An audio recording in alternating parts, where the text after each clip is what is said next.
전쟁 없는 세상을 꿈꾸기에 전쟁을 연구합니다. 안녕하세요. 뉴스멘터리 전쟁과 사람 허준입니다. 안녕하세요. 윤지연입니다. 최근 몇 년간 밀리터리 분야에서 가장 각광받는 분야하면 K방산을 빼놓고 얘기할 수가 없습니다. 자, 그런데 2027년까지 방산 4대 강국으로 도약하겠다라는 야심찬 목표까지 가졌다고 해요. 맞습니다. 그래서 이번 시간에는 그동안 뉴스멘터리 전쟁과 사람에서 다뤘던 K방산의 주요 무기 체계에 대해서 총정리하는 시간을 가져봤습니다. 화면으로 만나보시죠.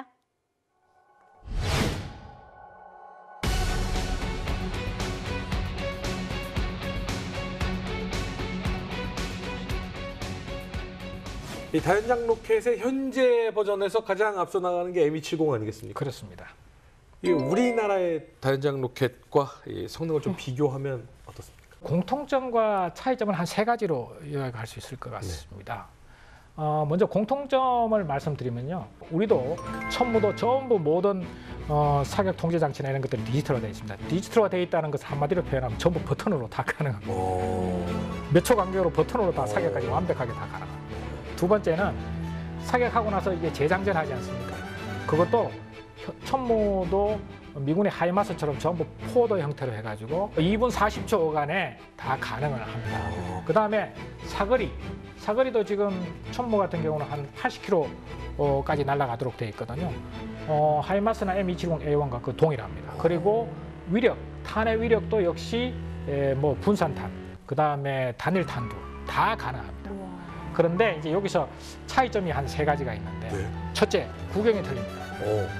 미국의 M270 MLRS는 구경이 227mm로 나와 있습니다. 네. 우리는 그것보다 약 10mm 정도가 더 큽니다. 구경이 더. 왜냐하면 이게 동일한 구경으로 하면 나중에 이제 특허 문제, 이런 문제가 발생하기 때문에 일부 차이를 뒀습니다.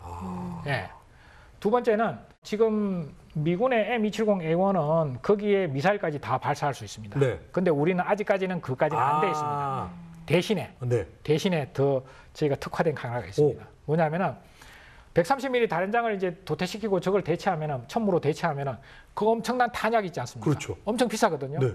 그걸 버릴 수는 없지 않습니까? 그렇죠. 그럼 발사대는 없지 않습니까? 네. 그래서 방법을 아주 창의적으로 130mm 그 로켓을 포도 형태로 재포장을 했습니다. 20발 단위로. 네.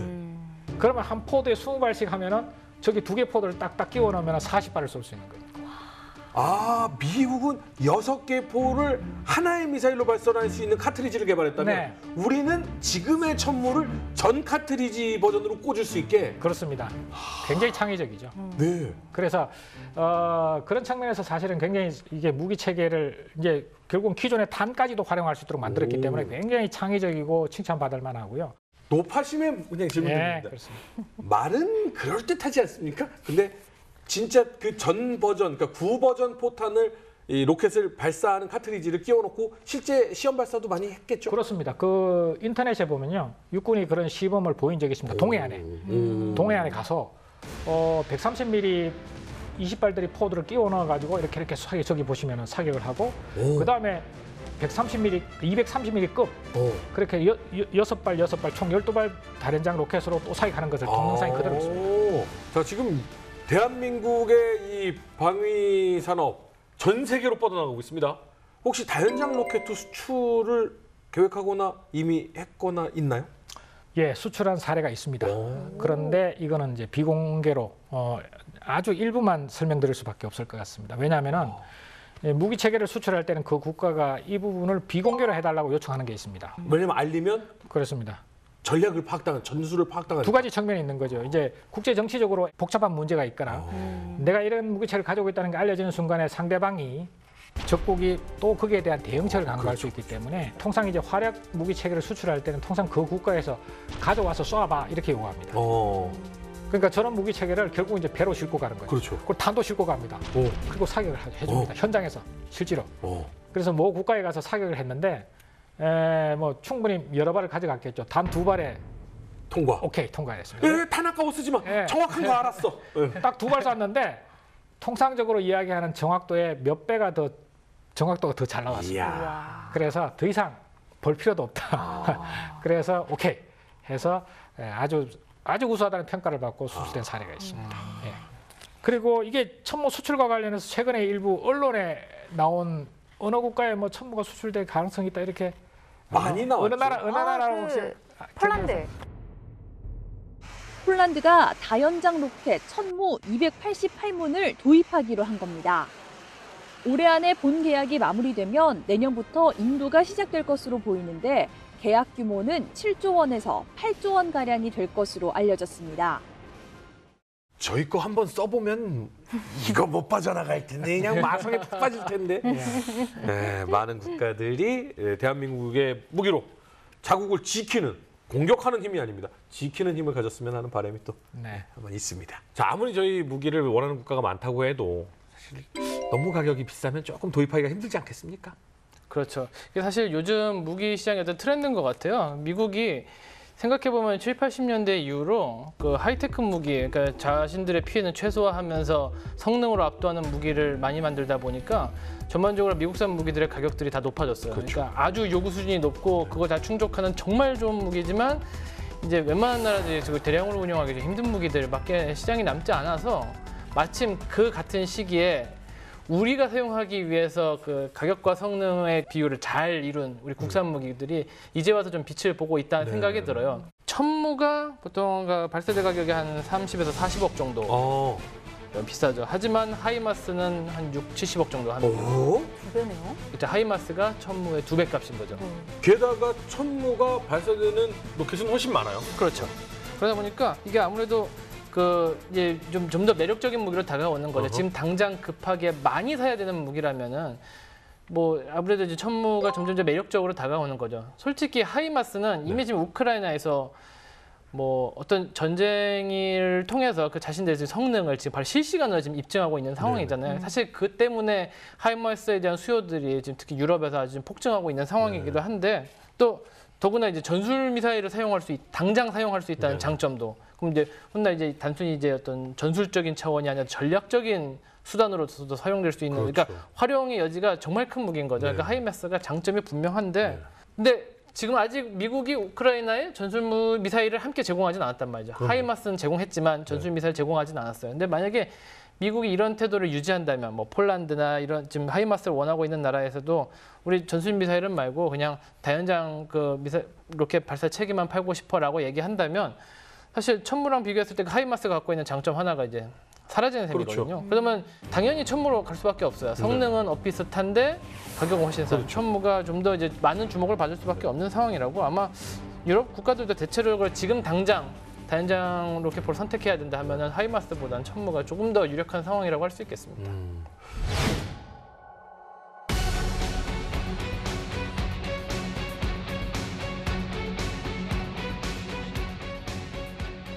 그 보도에 나왔던 레드백 있잖아요. 예, 예. 이 레드백하고 이 K21하고는 뭐 어떤 점이 다른 거예요? 레드백은 K21의 다음 세대 버전이다 이렇게 총평을 할 수가 있습니다. 그래서 두 번째는 레드백은 수출용 버전입니다. 우리 자체 그 차세대 장갑차가 아니고 호주에 수출하기 위해서 방산업체가 먼저 시제품을 만든 그겁니다. 아, 그러니까 우리가 사용하려고 만드는 거는 K21인데 호주용 맞춤 제작이 레드백인 거예요? 레드백인데 K21을 기반으로 해서 최근에 만든 거죠. K21은 2010년도 어간에 벌써 만들어져서 부대가 배치가 됐고 이미 된 거고. 이미 된 거고 네. 지금 벌써 한 2, 3년이 흘렀지 않습니까? 네. 근데 세계적으로 이제 그런 더 좋은 장갑차가 이제 요구가 되고 호주 같은 데도 더 좋은 장갑차를 달라고 하니 네. K21에다가 업그레이드를 시킨 겁니다. 그래서 더 좋은 여러 가지 무기 체계와 방어력과 기동력을 장착해서 시제품을 만들었는데 그것이 AS-22 레드백인 겁니다. 그래서 이 장갑차는 워낙 좋은 장비와 그런 게 성능이 붙어서 대당 100억 원이 넘어가고 있습니다. 이 장갑차부터 앞으로 더 이제 비싸질 겁니다. 호주용이면 레드백은 뭐 캥거루처럼 점프합니까? 공격력을 말씀드리면요. 구경 30mm 부스마스터 기관포가 달려 있습니다. 왜 달았느냐?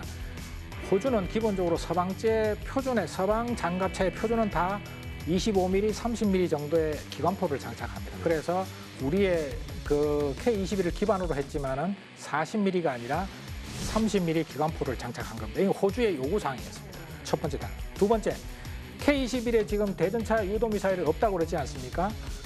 레드백에는 대전차 유도미사일이 달립니다.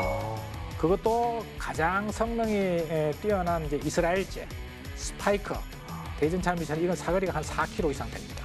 그래서 이스라엘제 대전차 미사일이 장착이 되죠. 세 번째, 공격력 중에 또 하나, 장갑차 사수들이 노출됨으로써 피해가 많다고 제가 말씀드렸지 않습니까? 나올 필요가 없습니다. 차체 안에서 모니터를 보면서 버튼만 누르면 기관포가 나갑니다. 기관포가 조정이 됩니다. 이게 RCWS라고 그러는데요. 지금 이 세 가지 요소가 지금 미래 장갑차의 가장 기본적인 사양으로 다 들어가고 있습니다. 그리고 기동력은 사실은 뭐 기본적으로 엔진이 한 1000마력 정도 되고 힘이 한 50% 이상 더 증가됐죠. 그렇다 보니까 장갑이 42톤 총 중량이 42톤임에도 불구하고 기존의 장갑차보다 더 빠른 도로에서 한 70km 이상, 야지에서도 적어도 한 50km, 60km 정도의 속도를 냅니다. 굉장히 빠른 기동성이 보장되죠. 더 중요한 거는 방호력이 또 어마무시하게 또 보강이 됐습니다. 앞에서 말씀드린 대로 장갑이 늘어났으니까 장갑을 더 두껍게 할 수 있겠죠. 네. 두 번째는 대전차 유도미사일이 날라오면은 중간에 소형 요격 미사일이 발사돼서 격추하는 능동방어 장치가 우와. 장착이 되어 있습니다. 대전차 미사일 날라오면 이제 막을 수 있는 겁니다. 거기다가 지뢰방어 시트가 두 가지로 장착됐고, 오. 그다음에 안에서 고개를 안 내밀어도 360도를 다 관제할 수 있도록 아이언 비전이라는 새로운 장치가 장착됐습니다. 이게 뭐냐면은 저기에 사격이 있으면 다 안에 들어가서 잔망경이나 뭐 열상 장비로 봐야 되지 않습니까? 근데 그 장갑차 360도에 열 몇 개가 카메라가 장착됐습니다. 네. 그래서 그 카메라가 다 영상을 찍지 않습니까? 그것을 컴퓨터가 디지털화된 장치에 의해서 융합을 합니다.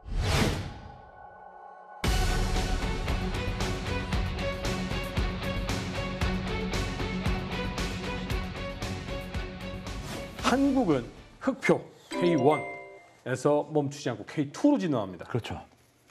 자, 이 K2 흑표, 이 정말 우리나라 최초의 진짜 개발까지 우리나라가 완전히 다 100% 다 한 그런 순수 국산 전차죠.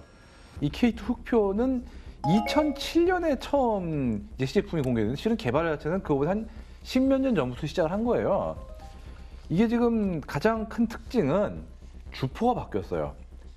이게 120mm 주포지만 구경만 같은 게 포시는 더 깁니다. 네. 지금 K1, A1에 탑재됐던 거는 44 구경장, 즉 포신 길이가 120mm에 44배였다면은 이번 거는 55배로 딱 사진 보기에도 딱 되게 길잖아요. 네. 길어졌죠. 이게 왜 만들었냐? K1에 사실 120mm 포를 탑재하는 거는 일종의 임시방편이에요. 왜냐하면 원래 K1은 105mm 포에 맞춰 만들었기 때문에 120mm를 달면은 간단히 얘기해서 굉장히 좁고 불편합니다. 그렇기 때문에 급한 대로 일단 K1, A1부터 만들고 그 다음에 K2를 만들어서 이것을 우리 군의 본격적인 120mm 탑재 전체로 만들자 이렇게 만든 건데 대단한 거는 이때 이걸 개발하면서 해외 유력한 전차 개발인 전문가들을 초빙을 해서 다 들어요. 어떻게 하는 게 좋겠다. 이 중에 어떤 사람이냐? 이스라엘에서 메르카바 전차를 개발한 탈 장군도 왔었고 그 다음에 일본에서 74식 전차나 90식 전차를 개발하는 데 참여한 하야시 이와오 엔지니어 이런 사람들까지 와서 어떻게 하는 게 좋겠다고 조언을 합니다. 그렇기 때문에 이 K2는 어떤 특정한 전차를 뺏긴 게 아니라 많은 조언을 듣고 또 K1 전차의 운용 경험을 살린 진짜 순수한 독자적인 전차다 이렇게 볼 수가 있는 거죠. 그래서 디자인이나 이렇게 모습을 보면 다른 나라 아까 딱 보면 북한의 전차를 보면 어디서 딱, 많이 봤다. 따라했네 이런 느낌인데 진짜 K2는 굉장히 독창적이에요. 네. 맞습니다. 어떤 다른 나라 전차들의 영향을 받은 부분이 여기저기 보이지만 이거는 어떤 걸 흉내냈다 이렇게 못하는 그런 레벨이 된 거죠. 그게 외형뿐만 아니라 안의 성능조차도 이제 그럴 것인데 그도 그럴 것이 전 세계가 정말 주목을 하고 있는 것이 이 K2 흑표 전차인 거잖아요. 성능이 도대체 어느 정도인가요? 그렇죠. 아까도 말씀드렸던 주포가 일단 더 길어졌죠. 당연한 얘기지만 포가 길어졌으니까 사거리와 명중률 모두 더 개선이 됐고요. 특히 사거리의 관통력이죠. 이를 통해서 북한은 물론 러시아의 현용 전차를 상대로도 충분히 교전이 가능한 즉 북한만이 아니라 다른 나라에 가져가도 이거는 주력 전차를 쓸 수 있는 이런 레벨이 된 거죠. 거기다 뭐 사통 장치나 이런 것도 더 성능이 보완된 신형을 독자 개발했고 엔진도 원래 K1이 1200마력이었거든요. 이건 1500마력이 됐기 때문에 2톤이 K1보다 더 무거워졌는데도 기동성은 더 높아졌습니다. 여기에 이제 국산 전차 최초로는 네트워크 기능을 탑재해요. 그러니까 그전에는 무전기 들고 말로 다 이제 전 정보를 전해받고 전해듣고 이랬거든요. 근데 이제부터는 단말기가 딱 있어가지고 지도에 딱 아군 전차는 어디 있고 예상되는 적은 어디 있고는 다 뜨고 또 정보가 오는 것도 문자로 와요. 그냥 착. 그리고 우린 또 문자로 보낼 수 있고. 그러니까 주고받는 어떤 정보의 양이 어마어마하게 달라집니다. 와이파이 핫스팟은 안 되죠? 아, 그건 안 됩니다. 아, 죄송합니다. 그리고 이게 또 피하 식별 장치까지 탑재가 됐고요. 네. 그 다음에 자동 장전 장치가 탑재가 돼가지고 승무원이 4명에서 3명으로 줄어듭니다. 이게 사실 발사 속도 자체는 아까도 이미 말씀드린 빨라지진 않았어요, 최소한.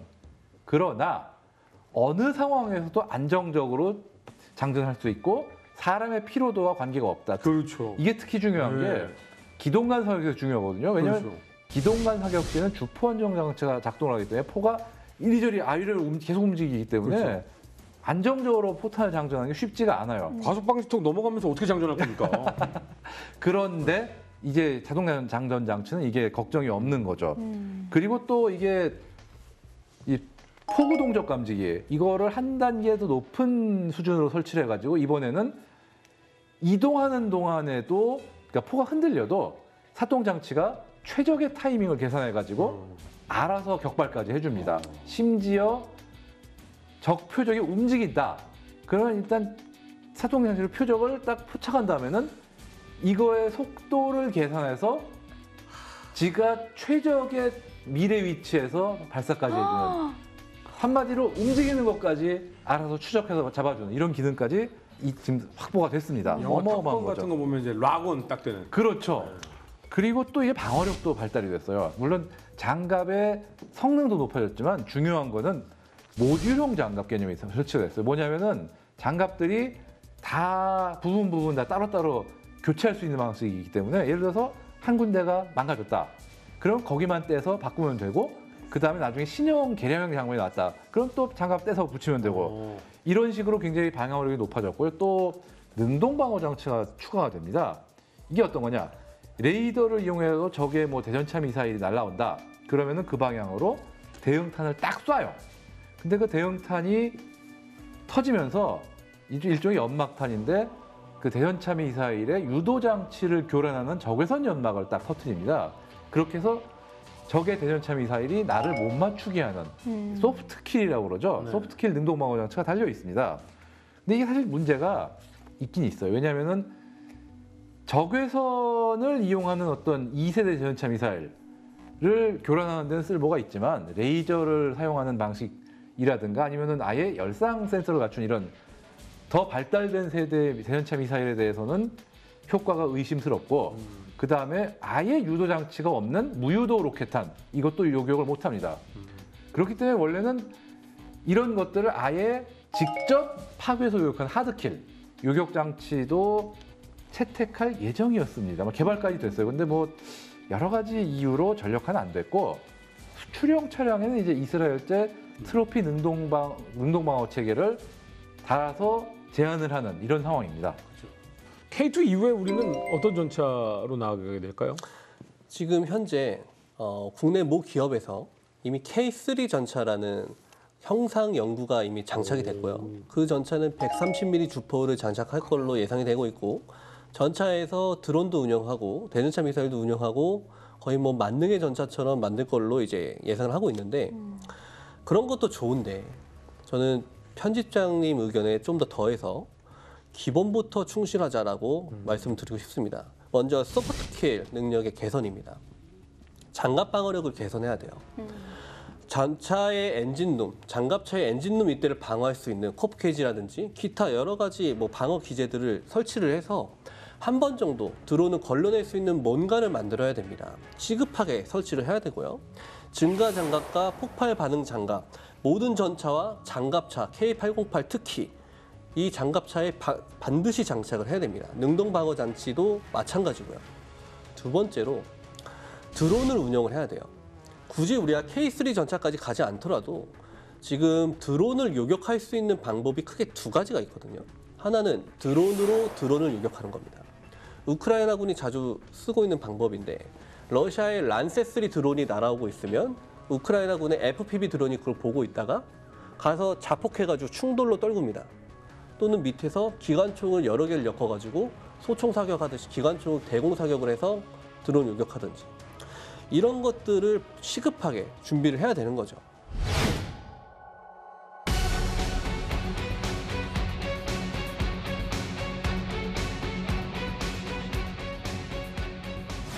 사진에서 보시면 이제 형공하고 제블린하고 이렇게 비교를 해보면은 제블린의 재원 앞에서 설명드린 뭐 발사후 망각 방식, 소프트 런치 방식, 뭐 상부 타격 방식 다 가지고 있습니다.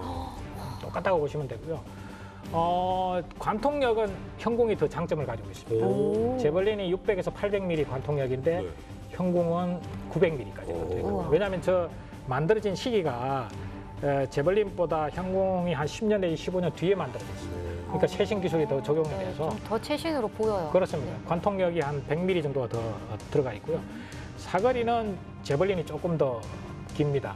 공통적으로 2.5km가 기본인데 제블린은 그 사이에 이제 성능 개량을 하면서 차량 탑재할 경우는 뭐 4.5km까지, 4.75km까지 이제 한 것으로 해서 사거리는 조금 더 이제 제블린이 우수하고요. 그래서 중동에서 우리가 수출한 사례가 있는데요. 그 중동 국가 굉장히 만족해 하고 있습니다. 그리고 중동 국가에서 이제 테러리스트라든가 이런 적군을 상대로 운영하면서 뭐 전차뿐만 아니고 오토바이 타고 막 도망가서 이렇게 계곡 사이로 숨었는데 형공을 쏴서 쫓아가서 발사후 망각 방식이니까 쫓아가서 타격해서 성공 막 환호성을 지르는 지금 테러리스트가 오토바이 타고 도망가고 있는 거죠? 네, 그렇습니다. 야, 근데 저렇게 작은 표적도 라곤이 그렇습니다.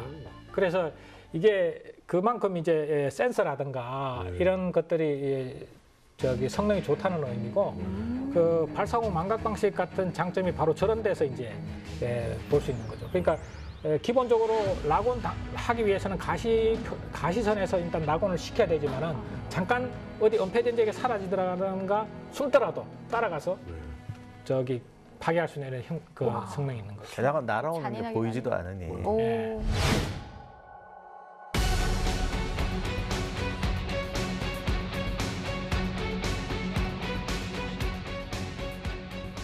그럼 우리나라 K9 자주포는 어떻게 소개 좀 해주세요. K9 자주포는 한국 포병의 주력 화포로서 최고 성능을 자랑하는 사거리와 발사 속도를 가지고 있습니다. 최대 사거리는 40km, 그다음에 발사 속도는 분당 6에서 8발, 그다음에 최고 속도는 67km/h입니다. 15초에 급속사를 3발을 발사를 할 수 있고요. 휴대 스쿠터가 가능해서 생존성이 향상이 되었습니다. 탄약 적재는 48발이고 자동 사격 통제 장치와 자동 장전 시스템이 탑재된 아주 우수한 장비가 되겠습니다. 1999년 양산을 시작으로 해서 우리 국내에 약 한 1000여 분이 배치 운영 중에 있습니다.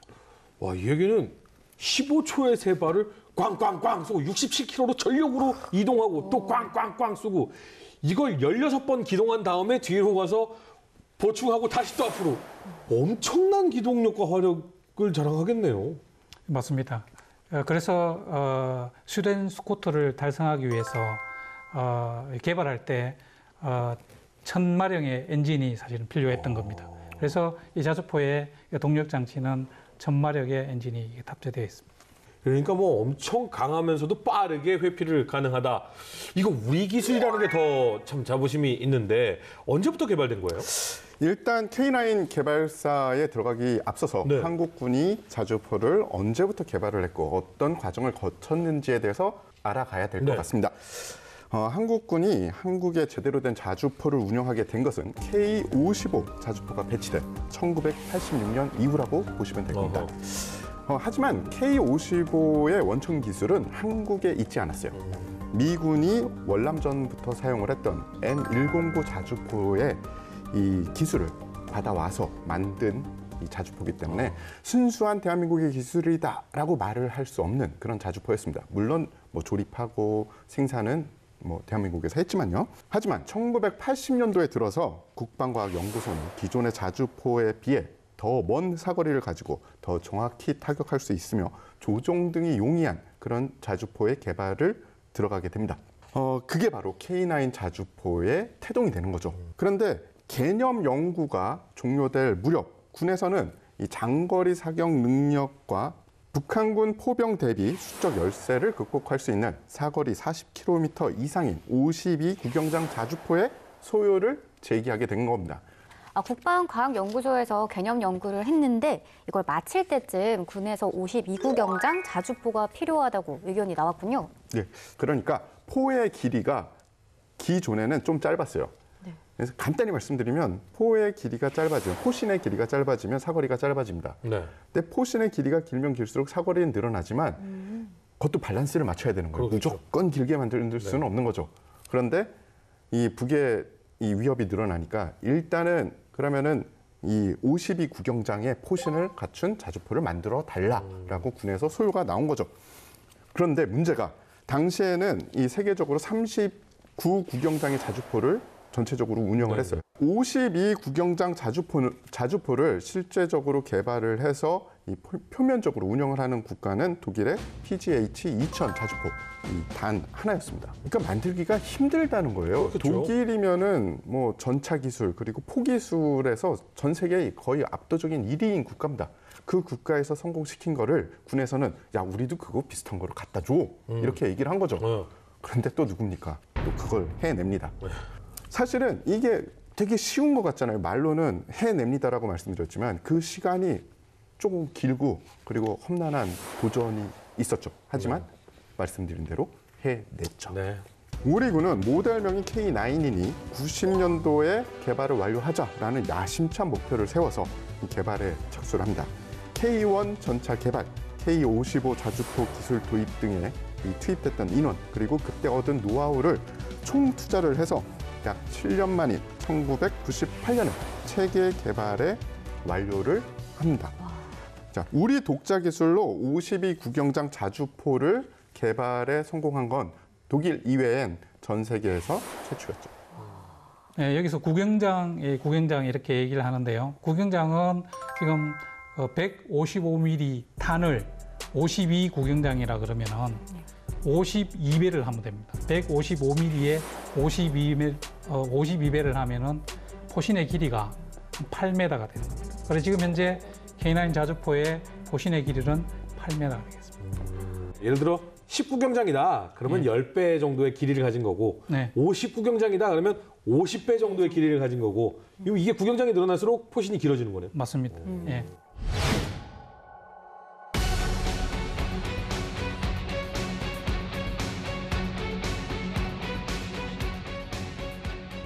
전 세계에서도 K9 자주포는 굉장히 많이 각광을 받고 있는 거죠. 명품이라고 하잖아요. 근데 이게 나왔던 것이 우리가 좀 살펴봐야 될 게 전시관에서 M114, KH179, K55, K55A1까지 나오면서 그런 어떤 노하우하고 기술도 축적이 돼서 나온 결과거든요. 그래서 무기체계라는 것은 진화적 발전이 되게 중요하고 그걸 하기 위해서는 이제 데이터가 되게 축적이 돼야 된다. 그래서 이런 부분들을 다시 한번 강조드리고 싶고요. 지금 현재 K9 같은 경우는 1000여 문 이상이 우리 야전에 배치되어 있고 전 세계적으로는 뭐 얼마나 열풍이 있는지 말씀 안 드려도 잘 아실 겁니다. 그래서 K9 자주포 성능을 좀 말씀드리면 체계 사거리가 가장 이제 긴 게 60km 정도 육박을 하거든요. 그때 쓰는 탄이 K333 ERM HE 탄이라고 해요. 근데 좀 생소하시죠? 그거는 이제 두 가지의 어떤 기능이 있는데요. 비비탄 플러스 랩탄의 기능을 같이 섞어 있는 거예요. 비비탄이라는 것은 뭐냐면은 앞으로 나가려고 하는데 뒤로 끌어당기는 그 힘을 마찰력 항력이라거든요. 그걸 상쇄시키는 거고요. 그다음 랩탄 같은 경우는 최고 탄도구에서 3초 동안 추진력을 한 번 더 분산해 주는 거예요. 두 가지가 이제 섞여 있기 때문에 60km까지 가는 거예요. 그래서 웬만한 어떤 자주포 또 야포 중에서 60km 간다는 거는 이거는 엄청난 거거든요. 예. 그리고 또 이제 이게 보게 되면 3분 기준 했을 때 최대 발사 속도가 분당 6에서 8발이에요. 3분 기준 했을 때 분당. 그죠? 그다음에 1시간 기준 했을 때 이제 지속 사격 속도는 분당 2에서 3발 정도가 나가는 겁니다. 그리고 또 이제 이것뿐만 아니에요. 자주화돼 있잖아요. 그래서 유기화 편수 장치가 되어 있어서 최고 67km/h로 갈 수가 있고요. 그다음에 이런 속도로 해서 이제 반경이 360km까지 다 움직일 수 있는 거예요. 그러니까 이게 전천후 어떤 화력 지원이 된다는 거죠. 이게 이제 초기 배단의 어떤 성능이에요. 그 다음부터 이제 보게 되면 지금 야전에 보게 되면 K9A1 뭐 이렇게 조금씩 들어가고 있거든요. 그래서 이거 경우에는 3분 기준했을 때 최대 발사 속도가 9에서 10발이에요. 더 업그레이드가 된 거고요. 1시간 기준 지속 사격 속도가 분당 4발에서 6발 정도. 계속 업그레이드가 되는 거예요. 뻥튀기가 되는 거죠. 신축자로. 그 다음에 이제 저희가 하나 에어로스페이스에서 이제 차세대 K9으로 K9A3를 개발하려고 하고 있어요. 그리고 보면은 3분 기준했을 때 최대 발사 속도는 10발에서 12발로 증가가 돼요. 그리고 1시간 기준 지속 발사 속도가 분당 6에서 10발 정도가 이렇게 나가고 있는 겁니다. 5초에 한 발. 예, 그렇죠. 이미 이제 이 미국의 대표적인 자주포인 팔라딘은 이제 뛰어넘었고요. 사실 이제 독일의 이제 PGH 2000 다 들어보셨을 거예요. 거기서 그거보다는 연사 속도하고 이제 생동성 등에서 약간 좀 열세이긴 하지만은 가격이 그거의 2분의 1밖에 안 되기 때문에 세계 최강이라 볼 수 있는 겁니다. 그래서 지금 이제 K방사 열풍을 제일 앞에 선도하고 있죠. 예. 그리고 생산 속도도 말이 안 되게 그럼요. 네, 좋고요. 네, 그리고 우리가 직접 만들고 그렇죠. 그리고 어떻게 보면은 로켓을 발사하는 자주포다 이런 느낌도 사실 들고 그리고 항력을 줄이고 그렇습니다. 그리고 뒤에서 마지막에 한 번 더 추진을 해줌으로써 무려 60km의 사거리를 가지게 되는 엄청난 자주포구나. K9의 가장 무서운 점은 차체입니다. 포를 쐈을 때 다른 나라 자주포들, 특히 중국제 자주포들을 보면 막 휘청휘청거려요. 그럴 수밖에 없거든요. 포신의 반동이라는 게 워낙 강하니까. 거기 근처에 있어 보면은 포만 쏴도 풍압이 와요. 엄청 세거든요. 근데 우리나라 K9은 쏘면 미동도 안 합니다. 옆에서 낮잠 자고 그러더라고요. 흔들리지 않는 실전에서도 그게 검증이 됐어요. 우리 K9의 차체가 우크라이나에 가서 AS-90 포탑을 결합시켜서 폴란드에서 만든 자주포가 있는데 크랩이라는 자주포가 있는데 이게 지금 우크라이나에서 실전에서 어마어마한 위력을 발휘하고 있거든요. K9의 세계적 우수성은 전장에서 검증이 된 겁니다.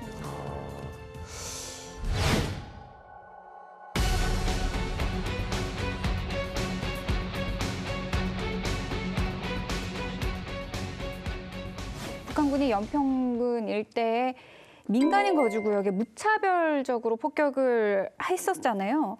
그때 상황을 좀 자세히 좀 보도록 할까요? 2010년도 11월 23일 14시 33분 당시 해병 연평부대는 이날 대대 ATT, 그러니까 전술훈련 평가를 겸한 정례적인 해상 사격 훈련을 실시하고 있었습니다. 이 해상 사격 훈련이 종료되고 나서 4분 후인 14시 34분부터 14시 46분까지 16분 동안 북한군이 개머리 반도 일대에 있는 어떤 화력 진지를 점령한 방사포와 무도 일대에 배치되어 있는 76.2mm, 130mm 해안포를 동원해가지고 무차별로 포 사격을 가해왔죠.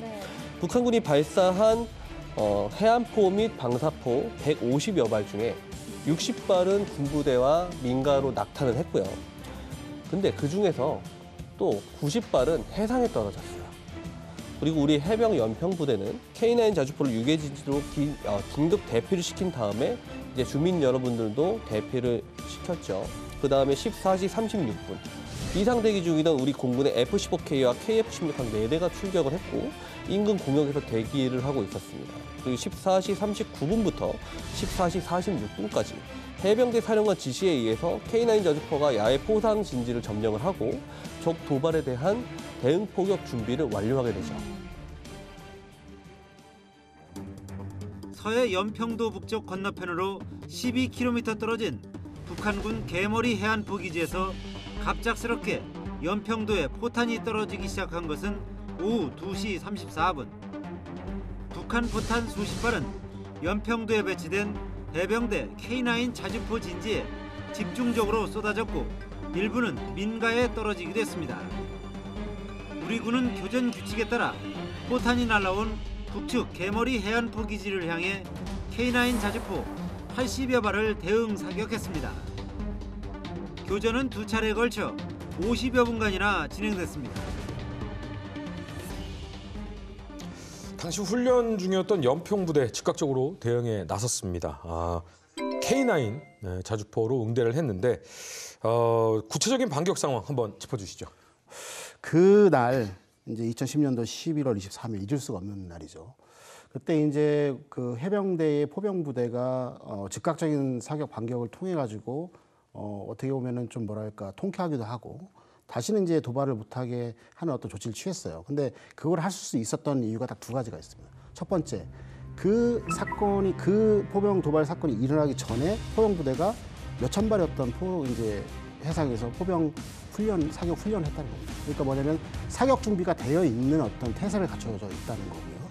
그다음에 두 번째는 뭐냐면 북한군이 일격을 가했을 때 신속하게 장비와 인원들이 윤원패될 수 있는 포상으로 피신했다는 겁니다. 우리 바둑을 보게 되면 아생우 연운살타라고 하잖아요. 먼저 내가 살아야지 공격을 할 수 있다는 거죠. 그래서 전투력을 잘 보존했기 때문에 반격을 가능했다는 것이죠. 그래서 이제 북한군의 1차 포사격이 끝나고 나서 정확하게 그날 14시 47분부터 해병대 K9 자주포들이 진지를 재점령하고 이제 사격을 가하는데 이제 무도포진지에 50여 발, 그다음에 개머리 포진지 30여 발, 총 80여 발을 발사를 하게 됩니다. 그리고 그거에 이어서 우리의 항공 전력들이 전개를 하게 되니까 북한군은 이제 더 이상의 어떤 활약을 못하고 이제 꼬리를 내리는 어떤 상황이 발생하게 된 것이죠. 우리 군이 발사한 K9 자주포 80발은 북한 개머리와 무도에 있는 해안포 기지에 집중적으로 떨어졌습니다. 당초 해안포가 들어있는 동굴진지가 아닌 막사 주변을 겨냥한 것으로 추정됐지만 이 가운데 상당수는 동굴진지를 직접 타격한 것으로 알려졌습니다. 군 관계자는 이와 관련해 그동안 개머리와 무도에서 관측됐던 북한 동굴진지 여러 곳이 육안에서 사라졌다고 밝혔습니다. 요거를 조금 더 보충 설명을 드리자면은 네. 당시 K9 자주포가 반격을 가했던 그 탄착군들을 분석을 해보면 카탈로그에서 제시한 재원보다 더 정밀하게 떨어졌어요. 지금 화면에 보이는 게 무도, 북한군의 무도 해안포 진지에 떨어진 건데 한 발은 병영으로 보이는 건물을 직격을 했고 또 한 발이 그 근처에 낙탄을 했습니다. 근데 K9의 살상 반경을 155mm 고폭탄 살상 반경을 고려하면은 어마어마한 피해가 발생했을 거예요. 그리고 몇 가지 원은 또 겹쳐져 있거든요. 양궁으로 따지면은 10포인트 안에 있는 렌즈를 쐈는데 렌즈를 쏜 화살을 또 가는 거죠. 그렇죠. 요 다음 사진이 이제 개머리 해안포 진지, 그러니까 개머리 반도에 전개한 적의 방사포 진지를 타격을 한 건데 붉은색 원이 우리 K9 자주포의 포탄이 낙탄한 겁니다. 그 밑에 보면 U자 형태의 6개의 진지가 보이실 거예요. 네. 저게 적 방사포가 포진을 점령한 위치입니다. 근데 그 6개 중에 가운데 3개가 지금 뭐가 그을음이 보이죠? 네. 저게 방사포 38을 다 쏴가지고 그 뒤에 생긴 그을음입니다. 저걸 매연훈이라고 하거든요. 그러니까 6물이 전개해서 1개 중대가 전개를 했는데 포대가 전개했는데 3문은 그나마도 기능 고장이 나서 발사를 못한 거예요. 그 3문 가지고 사격을 했고 그런데 우리 K9이 사격한 시간과 적이 2차 사격을 가해온 시간이 8분 정도가 겹칩니다. 그 빨간색 원이 자세히 보시면은 거의 근탄으로 떨어져 있죠. 살상 반경과 위험 반경을 고려했을 때는 저 6문, 포대장을 포함한 40명 이상의 북한군은 저 자리에서 전면 혹은 전면에 준하는 피해를 입었을 것으로 분석이 됩니다.